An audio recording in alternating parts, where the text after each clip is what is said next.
Dear Miss Osterman, dear Mr. von Hagen, dear Patrick Adenauer, ladies and gentlemen, thank you very much for the warm welcome this morning here at the Bollfestsäle.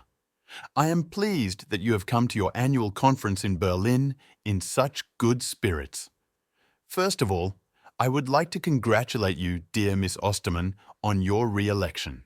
All the best to you, and heartfelt congratulations. I also wish you continued good cooperation with this association. Because, ladies and gentlemen, we need this cooperation. I seek it. That's why it was clear to me that, if time allowed, I would come to you this morning directly after my return from Washington. I am firmly determined not only to initiate a course correction in foreign policy, defense policy, and European policy, but also in economic policy and the many issues that are tied to it. So thank you once again for your kind welcome. Right at the beginning of my term in office, I took these trips because I wanted to seek a new path of cooperation with our European partners and neighbours. Because this Federal Republic of Germany, ladies and gentlemen, does not stand alone in the world. We are a member of the European Union, we are a member of NATO, and we should not underestimate ourselves. We are by far the largest, most populous and economically strongest country in Europe. And something is expected of us. We are expected to take on leadership responsibility in the European Union and beyond. We are expected to engage with our international partners on equal footing and to build cooperation that must improve compared to what we've seen in recent years. And I can tell you, from my encounters with both large and small member states and from my meetings in the US yesterday, a great responsibility lies with us. And I say very deliberately, not just with us in the government, but with all of us, including you. What we are undertaking now is not solely the task of the government. It is a broad societal and political task to bring this country back on course. That is why I am grateful that you chose the motto for this conference, Daring a Fresh Start. We are daring it too. Let us take this new beginning forward together, ladies and gentlemen. Then something real will come of it. If I may, I would also like to say this at the outset. I have been received with great warmth and friendliness among the EU member states because many have missed Germany taking a leadership role in recent years. And this has not only been the case for the last 3 years. My political background, yes, it's not just a recent development. My political background, ladies and gentlemen, and I never tire of saying this, is rooted in my early experience as a young member of the European Parliament. During that time, I witnessed the entire internal market legislation, the first steps towards monetary union, and I also witnessed German reunification. I had the privilege of observing Germany's development both from the outside and the inside. And German reunification would not have been possible without the absolute trust of our European neighbours and partners, the Americans and the then Soviet Union. That kind of trust must be earned internationally. And when it comes to such decisions, you need a solid foundation of mutual trust to look forward together into the future. Why am I saying this? Because we need that trust in Europe. We are facing fundamental political decisions in Europe. But we also need this trust in the transatlantic relationship. Whether we like it or not, we will remain dependent on the United States of America for quite some time. However, I told Donald Trump last night, you also need partners in the world. And there is no better partner than Europe, and especially Germany, to help tackle our common challenges. That is the difference between authoritarian regimes and democracies. Authoritarian regimes have subordinates. Democracies have partners. And that is what we want to be, partners in Europe and with America. And ladies and gentlemen, we are embarking on this path. We are taking this step into the future, and we do so knowing. And I heard briefly what Dr. Kircher mentioned earlier, that we can rely on a significant amount of public trust. Even the capital markets have shown this optimism in recent weeks. There is strong confidence that a new federal government can do things better. And doing better doesn't just mean in foreign policy, security policy, and European policy, but especially in economic and social policy, where we need to take new paths. The main problem in our economy is the lack of price competitiveness, and we want to change that. We want companies in Germany to become more profitable again. We want them to be more competitive, in Europe and around the world. And the external view of Germany is often far more positive than how we see ourselves internally. That's why I carry this optimism forward on the path we are now taking. Through the coalition agreement, we concluded with the Social Democrats, by the way, concluded in record time after the federal election, and quickly followed by forming the government and taking the first decisions. These are now being brought step by step through the Bundestag and then through the Bundesrat. And if you look at the composition of the cabinet, apart from the Minister of Defence, they are all new faces. And if you look closer, we have never had such a diverse cabinet as we do now. People of different backgrounds, different professional experiences, nearly half women, and many newcomers at the cabinet table, including some from the private sector.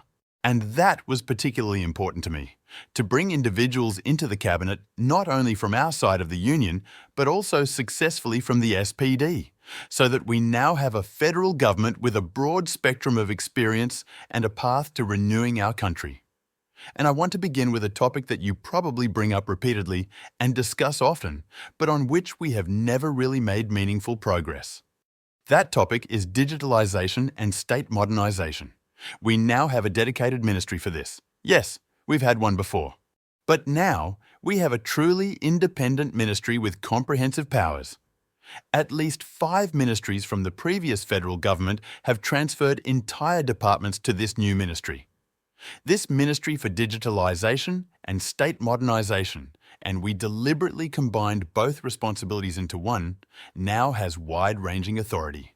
It will receive large independent budgets in the 2025 and 2026 fiscal years and will ensure that decisions regarding digitalization and modernization of the state no longer get lost across multiple ministries, but are centrally coordinated in one place. We are now serious about digitizing and modernizing the state. And if you look at the leadership, I was able to recruit Carsten Wildberger, one of the most prominent entrepreneurs in Germany. Someone with experience in transformation, someone who knows how to manage large organizations, someone who knows how to launch something new. And that's exactly what he will now do, first for the federal administration and later for our entire economy. But we have several other tough challenges ahead.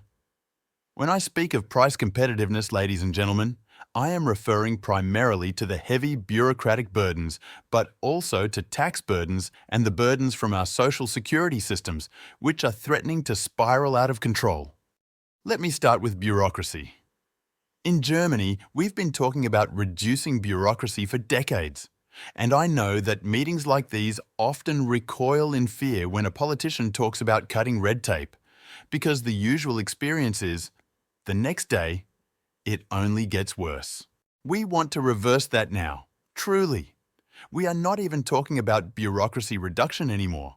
We are now speaking about bureaucracy rollback. And we are not just starting with ourselves, we are also having serious conversations with the European Commission. Because if you look closely, a significant portion of bureaucratic burdens no longer comes from national legislation, but from Brussels. And I already campaigned with Ursula von der Leyen last year in the European elections under this very slogan. And now we are taking it seriously together, putting competitiveness at the heart of the European Union's agenda. There are already 3 major initiatives from the Commission that have now been launched, with a real rollback of bureaucratic burdens originating from the EU. Some things are being postponed, but postponement is not the answer. Repeal is the correct answer. And that is what we are doing now, step by step, together. And I'm very grateful that I am aligned in this with French President Emmanuel Macron and others in the EU, and that the European Council, the heads of state and government, must now be the driving force to ensure that this Commission really delivers. And that we also fight for majorities in the European Parliament to move this forward together. But it also has to do with us, with how we implement EU directives. From now on, we will implement them one-to-one, and no longer one-to-one plus, as I sometimes say. I have also commissioned a systematic review to assess where we can scale back existing transpositions to just a one-to-one implementation, if the directive itself remains in force. This practice of gold plating in Germany The idea that everything that comes from Brussels is fine, but still not good enough for Germany, so we add more on top, must now stop. Whatever is considered sufficient regulation for the whole of Europe should also be good enough for Germany. We don't need to do more or better just for the sake of it. In this context, I want to address a topic that has occupied me for a long time, also in my previous professional life, and that is the issue of the Capital Markets Union. Ladies and gentlemen, I believe we've had this discussion too intensely in the wrong areas. We've spent too much time talking about liability regimes and deposit insurance and far too little time discussing how do we build a truly broad and deep capital market, for example, for companies that want to finance or refinance themselves in the European capital market. On this, I will also launch new initiatives with the French government to do things differently and better. Let me put it very simply. Some of you may have heard this example from me before because I use it often. I no longer want to see companies like CureVac and BioNTech, both founded in Germany, both phenomenally successful, and you may have seen the latest news on BioNTech just last week, being forced to go to the Nasdaq or New York Stock Exchange because they can't find a functional capital market here in Europe. And please don't say, well, that's outside the scope of family businesses. No. Many of your companies, many family-owned businesses look for opportunities to expand, to grow, and eventually go public. And I want there to be a capital market here in Germany and in Europe where that is possible. Whether in Frankfurt, London, which still belongs to this ecosystem, Paris, Amsterdam, Madrid, or Rome, so that this becomes the norm in the future. We have 450 million consumers in Europe, more than the United States and Canada combined. What they can do, we can do too. And now we will show that we can make it happen in Europe. The second point is that we need more investment in Germany. If I observe things correctly, the mood has already noticeably improved in recent days and weeks. After all, when the CEO of the KfW, Kreditanstalt für Wiederaufbau, said in a remarkable interview earlier this week that he had never seen such a rapid improvement in sentiment in his professional life, that's a hopeful sign. But it's no more than that. I know how to interpret such developments. These are expectations, hopes, not yet conclusions based on actual decisions. Now we need to make those decisions. That's why this week, in the federal cabinet, we took the first steps and did so through a fairly demanding process, especially regarding corporate tax burdens. We will allow accelerated depreciation of new investments starting in 2025 and continue for 3 consecutive years, with 30% digressive depreciation each year. Then, starting January 1st, 2028, we will gradually reduce the corporate tax rate from the current 15% down to 10%. Now you might say, well, that's good, but still not enough. And I would agree with you if you did. But I also have to add, we must be careful to keep public budgets reasonably balanced. And reasonably is already quite the euphemism. Because with our investment program and special funds, we will be taking on significant new debt. But if we take on debt, it must serve the real substance of our economy. It must not be used simply to shift consumption spending from the regular budget into debt, just so everything can continue as before. These must be real new investments, and the options we've now created have not in any way relieved the pressure to consolidate public finances. On the contrary, the reality is the opposite. We already face over 30 billion euros in interest payments in the federal budget. That's not something we can continue to increase indefinitely. We must also comply with the rules of the European Fiscal Compact. That's part of this responsibility. We must use this money, which we are borrowing at the expense of future generations, very carefully to ensure it truly enables investment. And investment, ladies and gentlemen, doesn't just mean public investment. These funds are best used when they generate a leverage effect, at least 1 to 5, ideally 1 to 10, for private investment in Germany. So this isn't just about government spending, it's about new structures, new financing models, and new support tools for businesses so that private investment becomes possible. This also applies to partnerships, and I say this especially here to the family businesses. I would have liked to see us take steps on income tax as well. But due to various circumstances, that was not possible at this time. However, we have made sure that the legislation now includes clear pathways to make it easier for partnerships to switch from income tax to corporate tax. That's already possible today, but we want to simplify it further. We also want to ensure that partnerships staying under income tax can indirectly benefit from these relief measures. And in the longer term, we aim to reduce income tax as well.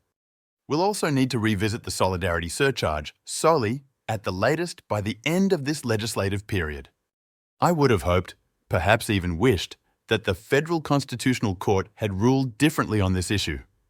But so be it. We now have another 4 years with the SOLI. However, after that, the SOLI must be abolished. And that alone would be a significant relief, especially for partnerships in Germany. And with that, ladies and gentlemen, I come to the third point that concerns us. We need to talk about energy policy and energy and electricity prices. And we are doing that. We want to discuss the first relief measures already today. I have a meeting directly after this event with the Federal Finance Minister to discuss precisely these issues and how we can reflect them in the 2025 federal budget. We don't yet have a federal budget for 2025. We aim to adopt it in the Cabinet in 3 weeks and then pass it in the Bundestag directly after the summer break. We want to talk about the gas storage levy. We want to implement an immediate program to reduce and stabilize the electricity tax to the European minimum. In short, we want to enable targeted relief, especially for businesses, through lower electricity taxes and reduced grid fees. These are significant costs, particularly for energy-intensive industries in Germany. We want to bring those costs down as quickly as possible, at least to the European minimum level or a moderate average across Europe. The 3 guiding principles must be: it must be affordable, it must be secure, and in energy production, we must remain open to all technologies. Here too, we are clearing away old ideological baggage from the past. I'm very grateful that we were able to agree on this with the Social Democrats. We will enable the construction of new gas-fired power plants. Don't build them on your own. We will make it possible.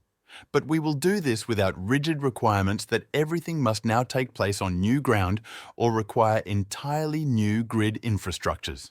These plants can be built on existing sites, using existing networks. These will be gas power plants that will eventually be hydrogen-ready. But for now, the priority is to ensure that the Federal Republic of Germany has baseload capable energy sources. And I made this promise before the election. Let me repeat it clearly here. We will not shut down anything in Germany unless we already know what we've turned on beforehand. That's the shift in approach we need. So, ladies and gentlemen, that brings me to the core message, the underlying theme of our coalition. We discussed this intensively during coalition negotiations. Perhaps it wasn't visible in every detail of the coalition agreement, but we want to bring about a change in mentality in this country. We want to restore confidence. We want to give entrepreneurs a reasonable, encouraging perspective in Germany once again. And in that context, I'd like to refer again to the United States. One can certainly harshly criticize the politics over there. I won't do that here. But the results of those policies are prompting many companies to ask whether perhaps Europe, and Germany within Europe, might be an attractive place to invest after all. We're seeing that scientists in the US, given the climate at some universities, are asking whether perhaps Germany could be an interesting place for science and research. To all those who want to come here now, and to all who are already here and want to invest, we want to create a new climate in this country. And if I may use the word bureaucracy once again, we are guided by the idea that we want to be a country that is not dominated by the state's mistrust of its citizens. Not a country where the government distrusts entrepreneurs. We want to be a country and a state that has basic trust in its people, trust in its entrepreneurs. And that's the mindset that will guide us in regulation, not deep-rooted distrust. And in this spirit, we've gotten to work. We want to implement the tax relief measures I described before the parliamentary summer break, by July 11th, the last Friday of the session and the last Bundesrat session before summer. These measures should be approved and entered into the Federal Law Gazette by then. Over the summer break, we will work intensively on the next major part of this reform agenda. We are determined, as I said, to get this country back on track, to improve the mood, and to show what we are capable of. And that brings me to my final point. There are many things that weigh on us, burden us and that are not fully within our control. I haven't even mentioned the war in Ukraine. We certainly can't end that conflict alone. There are many issues in trade policy too, which I haven't had time to go into, but which we can't solve alone either. But ladies and gentlemen, the vast majority of the tasks ahead of us, those are in our hands. And I've said this elsewhere, some of you were probably there. And I'll repeat it again. In November of last year, we had a major meeting with representatives of the German financial sector, discussing what might be possible with private capital, capital-based pension systems and so on. After several hours of discussion, the head of Deutsche Bank said, "If I look at the discussion we've just had, and leading figures from both the CDU and the financial sector were here, I come to the conclusion that the problems we have in Germany are solvable with our own strength." I went home with that sentence, ladies and gentlemen, and I'm repeating it again here because I liked it so much. It gives me a great sense of confidence. The problems we have in Germany are solvable with our own strength. Let's set that strength in motion together.